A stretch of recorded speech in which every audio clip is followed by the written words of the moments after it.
Качественных образовательных услуг. Добрый день, уважаемые гости, дорогие друзья.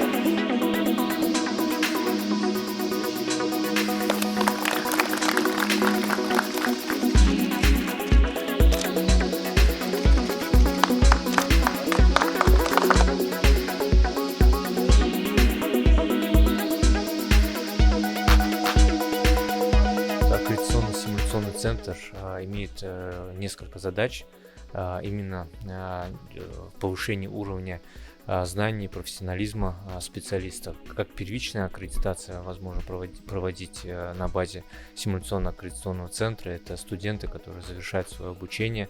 Кроме того, повторная аккредитация — это уже для практикующих специалистов, когда они могут на такой базе, вы сегодня видели, прекрасно оснащенный центр, постоянно повышать свой уровень, работать над своим профессионализмом, что в конечном итоге, конечно, отражается на уровне и качестве услуг для нашего населения.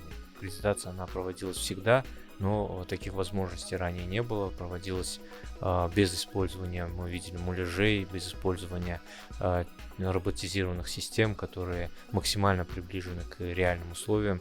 Зачастую это проводилось, так скажем, в условиях больничных учреждений, где учиться на, так скажем, реальных пациентах — это не очень хорошо для самих пациентов, особенно когда обучающихся много. Поэтому аккредитационно-симуляционный центр создает эти условия. Значит, здесь на максимально приближенных к жизни условиях можно, так скажем, работать над своим уровнем, над своими практическими навыками, теоретическими знаниями, практически по всем направлениям медицины.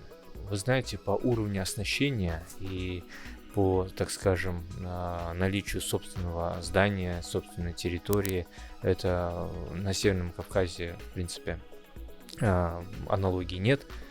Чаще всего они располагаются в приспособленных, так скажем, зданиях, помещениях. Кроме того, мы сегодня видели техническое оснащение, а техническое оснащение здесь на уровне московских центров аккредитации и симуляции. Поэтому вот именно вот этот момент, то, что нашим докторам, нашим студентам есть такая возможность работать с муляжами, с роботами, с этими системами на уровне Москвы.